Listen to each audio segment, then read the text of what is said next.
It would have been shown in July 1901 for use on the Fairground Bioscope shows. The children seen in front of the camera would have been child workers. The smaller ones are obviously taking their father's or their mother's lunch to work and can be seen holding the food and standing in front of the camera.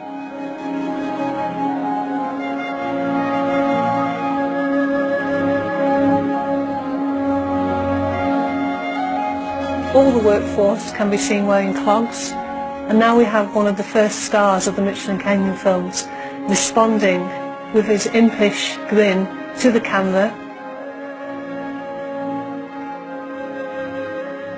Unlike other films made by Lumiere and Edison, the operators actually encourage this kind of behaviour in front of the camera and show the vitality and physicality of the audience responding to being filmed.